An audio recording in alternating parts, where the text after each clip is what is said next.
با عرض سلام. تو این 2 3 روزه چه توی یوتیوب چه توی اینستاگرام خب میان مردم کامنت میذارن، بعضی وقتا من ویدیو اینا میذارم، میان میگن تو نظر راجع به این ویدیوی عروسی دختر آقای شمخانی چیه؟ خیلی بهش فکر کردم ولی گفتم الان بذار بگم. من یک نظرم من میخوام بگم، خیلی شاید بهشون بر بخوره، خوششون نیاد اون نظری که بخوان و منتظرش باشن و نشنون. برای اینکه مدل فکر کردن من فرق میکنه، اینو جدی دارم میگم. یعنی مسائلی که دارم میبینم همیشه از این الان شاید بخوام بگم من تئوری توطئه‌ای ام، نمیدونم. مثلا همین داستانی که الان شلوغ درست شده توی امریکا و آیه ترامپ مثلا میگن نو کینگز دی نو کینگز دی اینا، و میگن حدودا تخمین میزنن تو شهرهای مختلف بین 6 7 میلیون نفر اومدن تو خیابون دارن داد و بیداد میکنن و راهپیمایی میکنن و اینا. خب و این حقیقتی داره که یک داستانی توی امریکا به وجود اومده، از آقای ترامپ خوششون نمیاد، مشکلاتی به وجود اومده و جامعه داره اینجوری جدا میشه از هم دیگه. و همین برای همین سیاستایی که آقای ترامپ داره و آدمای ناراضی خیلی زیادن. اینو اصلا نمیشه بهش چیز کرد، یعنی بذاریش کنار و راجبش فکر نکنی، راجبش صحبت نکنی. این یک حقیقتیه، همون جوری که تو همه جامعه ها هستن، این داستان ها هستن. ولی زمانی که این میاد میشه یه جنبشی ازش در میاد بیرون، بدون شک، حالا میگم شاید من خیلی تئوری توطئه‌ای ام، نمیدونم و ذهنم یه جوری فکر میکنه، بدون شک یه داستانی پشتش هستش و یه سریای اینو ارگانایزش میکنن، پول میدن بابتش و معمولا اینجوریه. مثلا راهپیمایی های هماهنگ شده جایی میخواد شلوغ بشه و اینا، یا مثلا حالا چند سال پیش نمیدونم قضیه این جورج فلوید بود، این داستان اتفاق میفته زیاد تو امریکا، جرقه‌شو یکی میزنه. معمولا اینجوریه، یه داستانی پشت قضیه هست، یه سریا هستن پشت قضیه ساپورتش میکنن. همیشه هم یه گروه نیستن، بعضی وقتا میبینی که مثلا منافع چند گروه اینجوری رو همدیگه میشینه و با همدیگه همکاری میکنن. مثلا همین دیروز خب آقای برنی ساندرز هم میومد اینجا سخنرانی میکرد راجع به نوکینگز دی و این حرفا، دموکرات‌ها خیلی اینجا سود میبردن اینا. ولی این معنیش نیستش که اون عزیزانی هم که همیشه معمولا پشت همه کارا هستن، همون کشور پرچم آبی داره و اینا، مثلا اینجا هم یه وسط این سودی نبرن. این معنیش نیستش. مثلا به تحت فشار گذاشتن ترامپ، برای اینکه ترامپ هم الان داره اون داره مثلا تحت فشار یه جورایی میذاره. مثلا الان قضایایی که دارن اتفاق میفته توی غزه، توی خاورمیانه به طور کل اینا، از اسرائیل داره استفاده میشه برای پیشبرد منافع امریکا. یه قسمتش هم منافع خود اسرائیل. یه سری منافع بزرگ دارن همشون، ولی معنیش این نیستش که در همه چیز اینا همراستا باشن. این سر همین بعضی وقتا یه فشاری این به این میاره، فشاری اون به اون میاره. این یه جورایی اینجوری دیده میشه. همین داستانی که یه دفعه شلوغ شد و مثلا این همه آدم اومدن ریختن بیرون، یه کسی اینو پشتش یه پولی خرج کرده اینجا. و خب میگم اینو دارم، منظور من چی؟ حالا خیلی پرت شدیم، ما داشتم راجع به آقای شمخانی صحبت میکردم. منظور من اینه همیشه یه چیزی پشتش هستش. پس اون صورت قضیه رو نگاه بکنی، حالا میتونی یه نظر خودت راجع به اون حرفا بزنی که حالا میگم مثلا حالا نظر خودم راجع به قضیه خود همین عروسیه و اینا. خب میتونی اینو بذاریش بغل مثلا یه چند تا از مکس های عروسیه، نمیدونم حالا پسر آقای تاج داده بودش، فامیلشون بود کی بودش نمیدونم، چقدر ساده و اینا بودش، اینا رو بذاری بغل هم دیگه، یه نتیجه‌ای میتونی بگیری.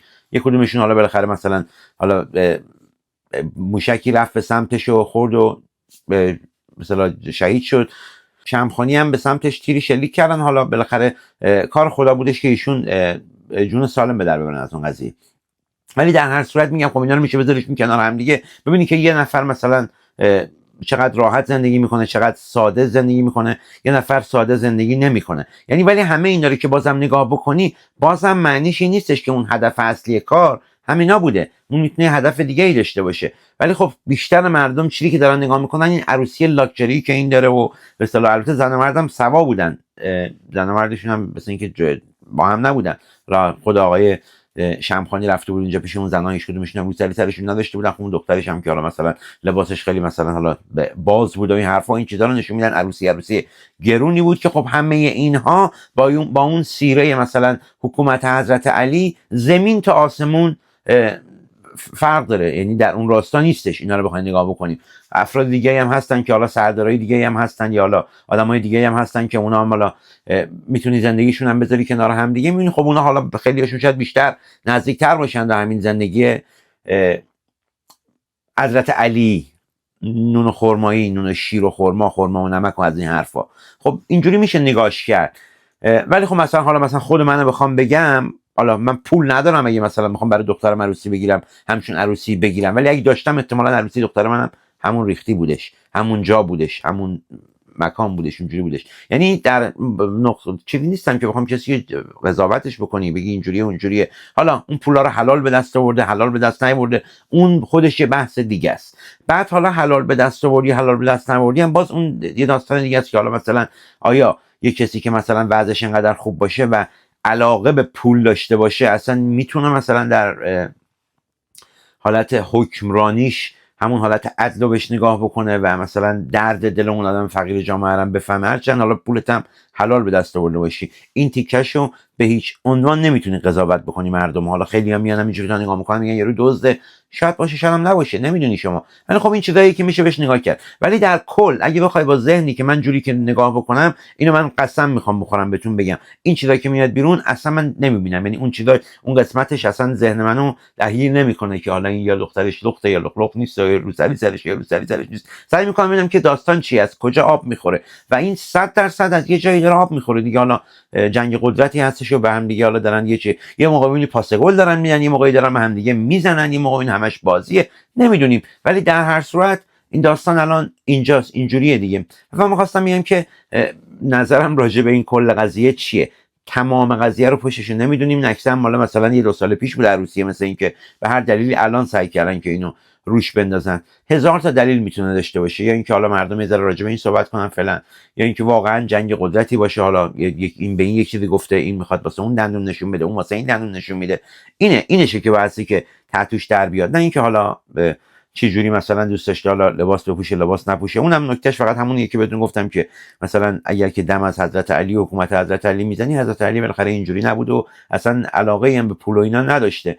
و ببینید پول و به اصطلاح مال اندوزی چیز بدی نیستش، ولی خب نکته‌ای که داره اینه که شما وقتی که اینقدر فردی که مثلا خونه چند میلیارد تومانی و صدها میلیارد تومانی داره، ماشین فلان داره، این حرف داره، این به طور طبیعی نمیتونه همدلی بکنه با تمام اقشار جامعه. این چیز طبیعیه. و خب یه علاقه هم داشتی مثلا به پول که رفتی به سمتش دیگه. آیا زمانی که پاش بیفته کدومشو مثلا انتخاب میکنی؟ اینی که بخوای از خودت ایثار به خرج بدی، حتی جونت هم بدی واسه خاطر اینکه مثلا حقی ناحق نشه، یا اینکه نمیدونم دیگه، این نکته هاش هستش در هر صورت. ولی به طور کل اینی که حالا خیلی دارن میگن که ایشون دخترش حالا بالاخره کسی رو تو گوره کسی دیگه نمیذارن، اون دخترش هم میخواسته حالا عروسی بکنه هر جوری که دلش خواسته، دوست داشته اینجوری عروسیشو بگیره. آقای شمخانی هم حالا خیلی نه عروسی مختلطی بوده نه چیزی بوده، نکته هایی داره که میشه بهش حالا تفسیرم ندی، نمیتونی مردم قضاوت هم بکنی، نکته هایی هم داره که خود سوال برانگیزه، همشو نمیشه یه جوری نگاه کرد دیگه. در هر صورت حالا اینم دوزاری بودش که ما میتونستیم راجع به این صحبت بکنیم، منظور من این بودش.